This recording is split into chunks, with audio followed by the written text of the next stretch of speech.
Pak Sutioso apain? Pak Sutioso itu sudahlah, nggak usah menyinggung-nyinggung ormas. Sudahlah, kalau saya bilang bahasa kayak mulutnya udah bau tanah. Nah, nggak usah nyinggung-nyinggung kita.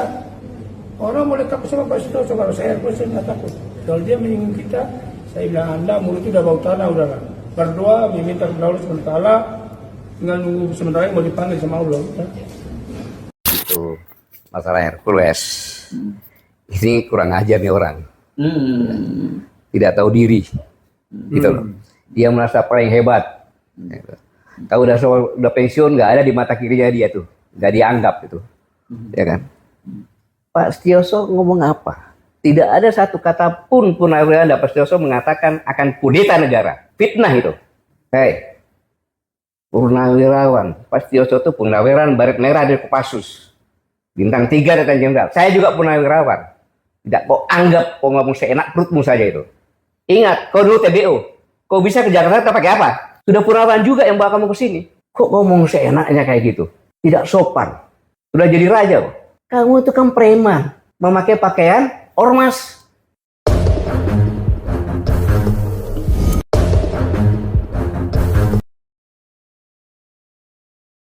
Katanya mau kudeta presiden lah, apalah. Kudeta apa? Kepala kamu dia kita kudeta mau kudeta presiden. Tulis itu saya bilang. Mau kudeta Pak Presiden, kepala kamu yang kita kudeta presiden. Dan presiden itu dipilih oleh rakyat. Apalagi mengenai para purna bilang, wah Gibran itu harus dimakzulkan. Gibran itu dipilih oleh rakyat. Benar ya? Nah, saya dari sini bang, saya sebenarnya nggak mau karena caranya. Gibran itu dipilih oleh rakyat. Gibran itu menamai Pak Presiden, Pak Prabowo, dua-duanya dipilih oleh rakyat. Dan mutlak. Mau dimaksudkan apa? Itu teman bapak-bapak kita lah para purna itu. Karena pertaruhan pilpresnya mereka kalah gitu loh. Mereka kalah kayak Pak Sutioso apain? Pak Sutioso itu udahlah, nggak usah menyinggung-nyinggung. Ini sedang viral banget ini video Hercules.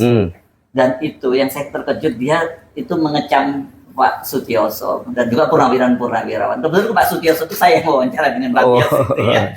Dan ini menurut saya kalimatnya nggak pantas ya diucapkan oleh seorang itu kepada seorang senior seperti Bang Yos, dan juga termasuk para purnawirawan yang ada di situ, Pak Tri Sutrisno juga gitu. Kalau Pak Gatot sendiri sempat lihat videonya itu, sudah lihat begitu? Jadi ketika saya dihubungi sama Abang untuk wawancara, saya sudah 2 bulan lebih saya puasa, tidak mau bicara, tidak mau diwawancara. Karena saya sedang mengamati benar situasi ini, negara kita kan, situasi regional, internasional. Tapi begitu masalah Hercules, ini kurang ajar nih orang. Tidak tahu diri, gitu loh. Dia merasa paling hebat. Tahu udah pensiun, nggak ada di mata kirinya dia tuh, nggak dianggap itu, ya kan? Pak Sutioso ngomong apa? Tidak ada satu kata pun purnawirawan Pak Sutioso mengatakan akan kudeta negara. Fitnah itu. Hei, purnawirawan Pak Sutioso itu purnawirawan Baret Merah dari Kopassus. Bintang 3 Letnan Jenderal. Saya juga purnawirawan. Tidak kau anggap kau ngomong seenak perutmu saja itu. Ingat, kau dulu TBO. Kau bisa ke Jakarta pakai apa? Sudah purnawirawan juga yang bawa kamu ke sini. Kok ngomong seenaknya kayak gitu? Tidak sopan. Sudah jadi raja. Kamu itu kan preman. Memakai pakaian ormas. Saya bisa buktikan kalau itu preman. Grip Jawa Barat mengatakan kalau ingin didukung oleh Grip, pertama mencintai dulu Grip, baru mencintai rakyat. Pakai dong otakmu. Gubernur, bupati, wali kota itu harus mencintai rakyat dulu karena dia mendapat rakyat, karena milih rakyat, bukan Grip. Preman itu. Yang kedua, ini yang buat saya marah. Kejadian di Depok. Polisi itu adalah alat negara yang melaksanakan ketertiban, melindungi masyarakat.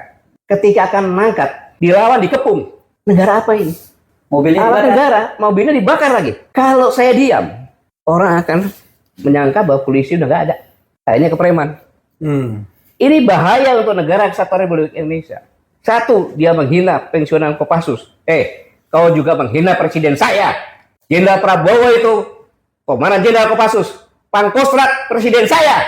Kau bilang bau-bau tanah lagi. Saya juga bau-bau tanah. Yang sopan bicara. Para purnawirawan itu Nggak ada satupun kata akan mengkhianati negara, akan kudeta, nggak ada. Justru mendukung. Mana ada?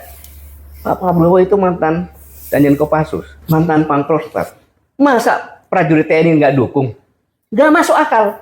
Makanya pernyataan yang 8 itu kan mendukung, kecuali IKN. Dan memberikan masukan-masukan yang konkret berdasarkan pemikirannya mereka sendiri. Karena purnawirawan itu, Hercules tahu, purnawirawan yang di situ yang bicara itu, mereka adalah orang-orang gila mencintai negara kesatuan Republik Indonesia, termasuk presiden saya. Dia itu gila mencintai negara. Kau apa jasanya terhadap negara? Hidup di negara ini ya, yang sopan santun. Saya mohon maaf kepada saudara-saudaraku sebangsa tanah air.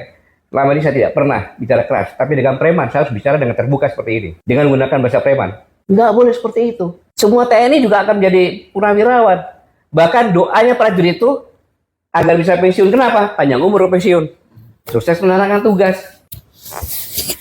Pak Setioso itu bukan langsung bintang 3 loh. Purnawirawannya bukan langsung begitu loh. Mereka berdarah-darah. Termasuk saya juga berdarah-darah di Timor. Dan yang lebih parah lagi, kalau negara sudah dikuasai preman, kehancuran akan terjadi. Itu, kehancuran akan terjadi. Kenapa? Kosnya akan tinggi. Mana ada preman cinta rakyat? Gak ada yang meres. Dengan keroyokan, memeras rakyat. Nggak boleh. Negara tidak boleh ada premanisme, dan itu harus diberantas. Karena itu membuat kos. Pabrik-pabrik buka, datangin preman, lari ke Vietnam. Itu aja masalah. Negara kita ini sekarang secara dunia internasional, kita ini ada ketidakpastian. Karena perang dagang antara Cina dengan Amerika. Karena Ukraina perang. Banyak sekali defisit anggaran. Kemudian keterbukaan pasar bebas. Pasar bebas yang dibuat oleh Amerika kena sendiri sekarang. Nah, dalam kondisi seperti ini, maka persaingan inilah yang mengerikan. Bung Yesod dan mengerikan negara kita ini. Kita memang, orang bilang kaya-kaya bagaimana? Karena sumber daya alamnya kita jual begitu saja.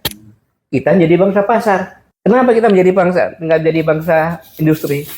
Karena kosnya tinggi. Saya pernah nyampaikan, kos industri di Indonesia itu antara 23 sampai 27. Average rata-rata sekitar 25%. Gimana mau bersaing? Nggak bisa. Karena apa? Ada premanisme, ada mafia-mafia, ya mafia hukum, mafia politik, mafia ekonomi. Sehingga indikasinya sekarang finansial turun kan? Kemudian nilai tukar rupiah makin merosot. Kemiskinan menurut dia udah 60% malahan. 60,3. 60,3. Kalau kita biarkan premanisme ada, tambah mempercepat kehancuran bangsa ini. Bangsa ini menjadi bangsa yang gagal. Makanya itu saya di sini mengajak, mari kita semuanya lupakanlah semuanya itu. Kita bergandengan tangan karena bangsa yang bisa hebat, bisa survive dalam kondisi seperti ini hanya bangsa yang cerdas, bangsa yang sigap, bangsa yang bersatu dan pantang menyerah. Karena apa? Kalau bangsa yang lemah, kalau terjerat-berai, kita akan menjadi bangsa pasar dan kita akan tenggelam. Ingat, kita bonus demografi pada tahun 2030 itu 46% kalau salah masyarakat Indonesia itu, kalau dia tidak punya kerjaan, itulah kita tamat. Bencana demografi. Iya, bencana demografi. Nah, itulah yang katakan berhentikan premanisme, berhentikan mafia. Mafia itu kalau saya bilang kaum rakyat terlalu sopan, itu mafia. Dia menguasai politik, dia menguasai ekonomi, dia menguasai hukum. Dan kemudian menguasai negara.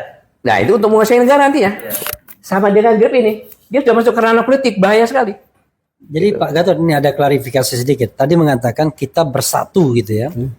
Tapi tentunya bersatu dengan elemen-elemen bangsa yang memang benar-benar mencintai negara ini kan. Bukan bersatu dengan preman dan bersatu dengan koruptor serta mafia tadi. Kecuali unless dia sadar atau dia mau berubah kan begitu. Jadi kalau negara ini ingin bangkit, mari sama-sama kita berantas premanisme, kita berantas korupsi, kita berantas mafia. Itu maksudnya. Takutnya kan nanti orang lain, wah ini Pak Gatot nyuruh kita bersatu, nggak bisa dong minyak dengan air. Kita clearkan dulu ya kan, jernih dulu airnya, baru kita bersatu. Bang Revi ini kayak pura-pura tidak tahu saja dia gitu. Ingin Kan bergasa. yang membuat si kita ngomong sama audiens. iya, yang menyebabkan kita ini menjadi hanya bangsa pasar, ya kan. Kemudian sumber daya alam kita ini nggak diproduksi langsung diekspor saja. Itu ya karena premanisme, karena mafia, karena korupsi, itu yang harus diberantas. Oke. Gitu loh. Itu musuh masyarakat, itu cancer di masyarakat. Nah, kalau itu sepakat kita. Ya kita harus sepakat. Kalau nggak sepakat, saya pulang aja begitu. Jadi, Clear ini ya Clear. iya, ini ya. itu nggak boleh ada kayak gitu. Tapi begini, ini kan kelakuan misalnya katakanlah pejabat atau mantan pejabat. Ya. Kan ada kejadian kemarin tuh. Wah, tiba-tiba muncul sosok yang disebutkan Pak Gatot tadi kan. Padahal orang mau bersilaturahmi untuk klarifikasi. Maksudnya ya. Jokowi yang di Solo. Jokowi yang di Solo. Oh, dan Ya kan? kemudian Hercules datang ke sana. Datang ke sana. Oh, gitu. Jangan mantan pejabat dong, banyak Iya. mantan pejabat. Lalu kemudian kok kita heran. Ini kenapa ya? Tiba-tiba kok padahal orang yang datang itu maaf kata, itu ibu-ibu sama orang tua. Kan ada Rizal Fadila, Bu Kurnia itu yang diterima itu Damai Hari Lubis. Kakek-kakek, 2 kakek sama 1 ibu-ibu. Kok tiba-tiba dihadapkan pada kelompok-kelompok.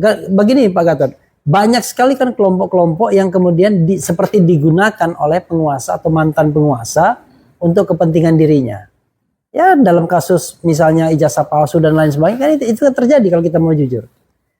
Ya tentunya kalau itu benar-benar menggunakan preman, ya istilahnya sangat memalukan. Ya kan, sangat memalukan. Masa rakyatnya sendiri yang saya yakin mereka dulu juga milih Pak Jokowi tidak diterima, preman malah diterima kan? Iya. Ya saya melihat kenyataan seperti ini aja gitu Iya. kan. Ini kan apa saya mau ngomong ya? Susah ngomongnya kok. Geli. Ya. Gelil. Ridiculous kalau bahasa Inggrisnya ridiculous. Gitu. Jadi Geli. ya komentar saya susah lah mau komentar lagi tuh bahasa apa lagi tuh kayak gitu. Nah, tapi ini yang menarik dalam kasus Hercules ya. Saya mesti bikin Pak Gatot pasti punya informasi lebih dibandingin kita ya. Kan disebutkannya bahwa Hercules Pak Prabowo itu pernah menjadi ketua Dewan Pembina GRIP gitu ya, GRIP Jaya. Padahal sudah ada surat pernyataan dari Pak Prabowo tahun 2022 mundur. Tapi GRIP Jaya menyatakan bahwa Pak Prabowo itu tidak pernah mundur dan ini kelihatannya ini nama Pak Prabowo berarti dicatut ya oleh Hercules. Justru itu yang saya marah. Sedikit ngomong tenang aja presiden kita dekat dengan kita. Ya betul. Yang mana presidennya? Iya. Udah jelas. Pada saat Daniel Kopassus beliau ngomong masalah preman Hercules, nggak ada kaitannya. Ya. Kemudian secara tertulis ya dari Partai Gerindra kan menyatakan Pak Prabowo sendiri. Iya. Nggak ada kaitannya. Sekarang saya tegaskan sini, tidak mungkin presiden saya Prabowo itu membackup preman kayak GRIP yang berbaju ormas. Tak mungkin tuh ya. Saya tidak yakin dan tidak mungkin. Karena yang mereka jual kan kadang-kadang persepsi. Walaupun informasi Ya tidak, itu tapi kan wajar lah, persepsi. namanya juga usaha lah Bang. Ya, tapi begini, kalau misalnya tidak ada strong rejection ya dari istana misalnya, Bantahan keras gitu ya. Ya saya mereka mewakili bisa sebagai jual rakyat terus. Indonesia. Iya. Di mana Pak Prabowo adalah presiden, kepala negara dan kepala pemerintahan. Saya katakan tidak mungkin presiden saya sekelas Pak Prabowo seperti itu sebagai kepala negara, kepala pemerintahan membackup GRIP. Tidak mungkin. Oke, nah ini sebentar, ini pengalaman kan tadi kan beliau itu kan jadi cerita bahwa Hercules itu datang ke sini karena TBU waktu jadi TBU itu apa bawah kendali operasi apa singkatnya? Tenaga bantuan operasi. Oh, tenaga bantuan Iya, operasi. bawa barang, bawa gitu kan. Nah, itu kan Pak Gatot juga punya pengalaman di Timur Timur yang sama. Jadi sebenarnya hubungan itu seperti apa sih Pak? Ya, ini kan karena begini. Kita kan prajurit-prajurit di sana. Iya. Merasa sudah dibantu dibawain barang-barangnya kayak gitu kan, maka dibawa ke Jakarta dan ke Solo segala macam untuk supaya kesejahteraannya, Nasibnya kehidupannya berubah lebih lah, baik, iya. berubah lah gitu kan. Tapi justru dia mengatakan pensiunan. Padahal yang bawa dia ke sini sudah pensiun itu. Oke. Sudah pensiun lah zamannya tahun 80-an lah kan gitu. Udah pensiun. Saya pun bawa, saya tidak pernah dia apa enggak. Saya bawa juga TBU. Bawa juga Pak ya? Bawa juga ke sini. Ya kan? Karena dia memang orang hebat. Waktu itu dia masih SMP kelas 1 tuh saya. Ke sini habis itu karena dia bandel di sekolahin sama istri saya. Ngomongnya sekolah, tapi dia bak bola dia namanya. Bawa apa? Bak bola. Main bola. Jadi gitu istri saya lagi di timur-timur lagi kan, saya bolak-balik ke sana. Ditanya sama sebagai orang tua kan dia kan. Karena itu saya anggap sebagai anak saya. Dia nggak naik kelas. Loh kenapa?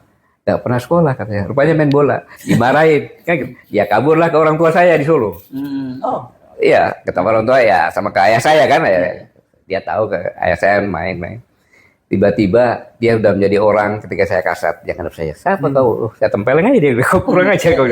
Dan dia nggak pernah bawa nama saya. Iya. Gitu. oke. Nah, ini kan penting diklarifikasi ya, Bung Refli, karena selama ini kan yang yang persepsi publik itu bahwa dia ini seperti itu karena dilindungi oleh Pak Prabowo Presiden. Iya. Jadi Dan orang karena dia berjasa dengan Pak Prabowo juga. nah, gitu dan ya. dia mengklaim itu kan, dia Iya. selalu mengklaim bahwa Apa jasanya? Ceritakan dong. Iya. Iya. Jasanya apa ceritakan? Terhadap negara Kesatuan Republik Indonesia ini jasanya apa? Berjasa terhadap Pak Prabowo-nya. Ya jasa angkat barang kan tidak dibayar juga itu kan. Oh. Cuma karena mungkin Pak Prabowo ya hatinya baik kan gitu. Kamu ikut mungkin, tapi saya yakin bukan Prabowo juga kan gitu. Kamu ikut ke Jakarta ya disekolahkan segala macam. Oke. Masa Karena kok kalau nggak- kita tahu gini, nama ini kan sudah lama ya, sudah katakanlah barangkali udah puluhan tahun ya. Dan kadang-kadang terkesan penegak hukum pun tidak bisa menjangkaunya begitu. Atau tidak berani bahkan Iya. pas itu malah Makanya pakai bahasa halus kan, tidak Iya. bisa ya menjangkau. saya kali ini saya angkat topi dengan kepolisian Republik Indonesia. Iya, iya. Ya yang di Depok. dia berani karena dia tahu ya kan, dia berani dan kita lihat saja ya kan sampai di mana proses hukumnya. Ya. Saya sampaikan kau jangan takut. Itu hanya bawa nama presiden saja. Waktu Daniel Kopassus jelas kok ada videonya. Ya. Nggak ada kaitannya dengan Hercules. Iya. Karena banyak sekali kelompok-kelompok ormas ya, itu yang memang mempersepsikan dekat dengan kekuasaan dan cenderung berbuat sewenang-wenang. Ya. Nah, tetapi de facto kadang-kadang mereka juga memang ada jabatan di misalnya komisaris BUMN ya kan, datang sok jagoan atau kemudian ngancam orang Noel gitu kan. Iya. Lalu hal seperti itu terjadi. Jadi gimana? Apakah semata-mata salah mereka atau sesungguhnya kekuasaan pun tidak tegas untuk menyeleksi dan membatasi preman-preman ini gitu? Ya mungkin tidak mendengar ya, makanya dengan podcast kita ini Iya. sampai ke Pak Prabowo ya, sampai pemerintah kita berantas premanisme karena itu akan menjadi cancer dari masyarakat. Karena- Masyarakat sudah susah lagi, ditambah susah lagi gitu kan. Karena definisi saya mungkin Mas Hersu, preman itu sederhana, Apa yaitu orang yang biasa menggunakan kekerasan, terutama kekerasan fisik untuk mencapai tujuannya. Dan keroyokan. Iya biasanya. Kalau kita kan ibaratnya kita berargumentasi, kita berdebat, kita buka buku, kita ada ilmunya kan. Kami. Ya, kita kalau Pak Gatot kan kita kan juga Pak Gatot. bertempur. Enggak sekarang ya. Iya. Jadi kita berargumentasi. Nah, argumentasi itu kadang-kadang dihadapi dengan kekerasan fisik yang nggak mungkin juga Kita layani. begitu. Ya, Nah, karena itu kan penegakan hukum harus jelas. Dan negara harus hadir Negara di situ. harus hadir. Gitu. Ya. Masa tiba-tiba Hersu Beno berkelahi kan nggak mungkin, memalukan jadi. Oke, Pak Gatot clear ya soal ini ya, Iya. soal preman dan Iya. sebagainya, tegas sikapnya jelas beliau dan saya kira ini meskipun mungkin kita nggak akan mendapat konfirmasi langsung dari Pak Prabowo, tapi Iya. sebagai sesama perwira yang juga sama-sama di Timur Timur, kita bisa dapat gambaran lah seperti apa sebenarnya kedekatan. itu Sama-sama bintang 4. ya. Ya, oke.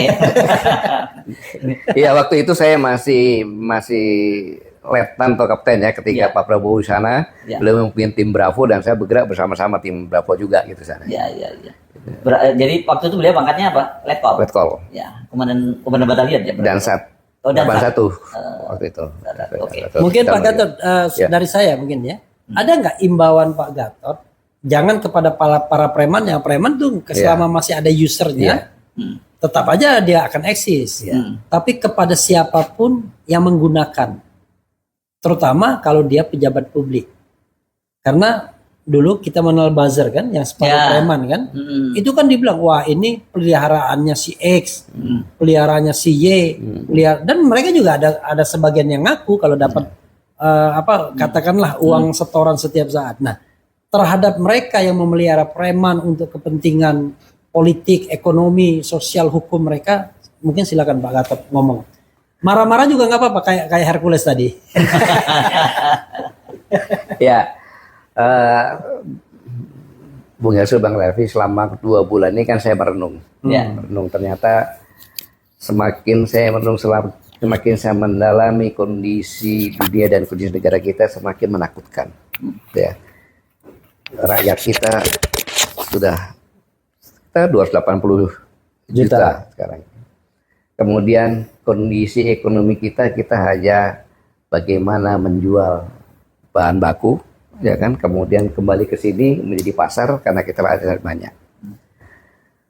Ketika terjadi perang pasar antara Cina sama Amerika, kemudian Ukraina, semakin Putin juga menyatakan ini, dan kita sama-sama tahu bahwa teori hegemoni yang disampaikan oleh Amerika dengan global paradox, yaitu keterbukaan, demokratisasi, lingkungan hidup, HAM, itu kan semua kan kaidah-kaidah hukum yang ditentukan sebagai polisi dunia. Ya. Sekarang ini karena perang berkepanjangan, karena kondisi ekonomi yang sulit, menghadapi perang dagang, mereka tidak lagi menjadi polisi gitu kan. Nggak ada polisinya. Nggak ada polisinya gitu kan, istilahnya. Nah, sekarang ini dampak dari 2 kejadian di dunia ini, ada ketidakpastian ke depan bagaimana. Ya kan? Kita sudah kena lompatan teknologi yang dulu waktu saya masih menjadi kasat sampaikan dampak dari peak oil theory akan menjadi orang lebih hemat lagi, tidak menggunakan orang. Kemudian kalau dulu saya bilang pakai laptop bisa lihat ke pasar gitu kan, sekarang tiba-tiba ada Grab dan sebagainya. Sehingga itu perangkap teknologi IT ini membuat lebih efisien, maka sumber daya manusia lebih kecil. Ini berkaitan dengan ini. Kemudian kita akan masuk lagi ke mungkin 2025, 30-an itu kuantum, di mana hitung-hitungan apa itu lebih cepat, ya kan, security segala macamnya. Nah, ditambah yang tadi ya, akhirnya kita hidup di hutan belantara rimba yang terjadi hukum rimba, gitu. Siapa yang kuat, dia makan yang lemah. Siapa yang ekonomi kuat, yang ekonomi kuat adalah dia bisa memproduksi dengan low cost, kemudian dia bisa menggunakan high teknologi, kemudian dia bisa menghasilkan high performance atau barang yang bagus, ya. Kemudian dia bisa menjual dengan low price. Itulah yang jadi pemenang, gitu. Nah, kita sekarang ini yang saya sampaikan tadi, kita sudah high cost, ya kan, produksi. Kemudian tidak dibarengi dengan teknologi yang canggih, sehingga barang yang dihasilkan pun kualitasnya tidak tinggi, tetapi price-nya mahal. Siapa yang mau beli? Dan ini semuanya kemakan dari jadikan pasar oleh Cina. Nggak salah dia cari pasar sini. Kalau kita punya bargaining position-nya bagus, kita ngomong dong, oh, lu kesini dong barang-barang lu, ya kan, gue pakai merek produk gue, dan gue jual ke sana, bagi-bagi keuntungan, kan bisa seperti itu. Tapi ya enggak kan gitu, jadi pasar. Nah ini dalam kondisi yang seperti ini, ya kan, bagi orang-orang tadi yang memelihara preman, saya minta sadarlah, kita sama-sama berjuang bersama-sama, karena bangsa yang hebat adalah bangsa yang tangguh, bangsa yang cerdas, bangsa yang sigap menghadapi situasi, dan bangsa yang bersatu. Itu modalnya. Nah sekarang kita sama-sama bersatu untuk negara kita ini, kan? Apalagi preman terus dihilangkan, makanya korupsi dihilangkan. Semua kita rakyatnya bersatu, lawan itu premanisme, lawan itu mafia, lawan itu korupsi, mafia hukum segala macam, teriak semuanya sama-sama. Itu cocok. Salaman dulu kita. Oh, salaman ya. Ya, Oke, terima kasih. Belum. Ini ada soal kan dari kenapa kemudian ribut-ribut Hercules tadi itu ya. Itu karena sebenarnya dia kelihatannya pasang badan, kan ada 8 poin tadi ya Pak Gatot ya, para purnawirawan itu. Yang paling diributkan sekarang itu kan memang poin ke-8 soal tuntutan agar Gibran itu Ganti lah, dicopot. Dimakzulkan. Bahasa hukumnya gitu ya, dimakzulkan ya. Tapi bahasa di situnya dicopot dan sebagainya. Pak Gatot sendiri memandangnya seperti apa? Apakah memang harus seperti itu? Ya kan gini, Bang Heru, saya katakan mereka ini kadang beliau-beliau ini senior-senior saya, ya kan. Beliau-beliau ini kan senior-senior saya yang gila semuanya itu, ya. Gila sangat mencintai negara Kesatuan Republik Indonesia, itu poin yang pertama. Yang kedua, sama dengan saya, beliau-beliau ini sadar bahwa umurnya nggak panjang lagi.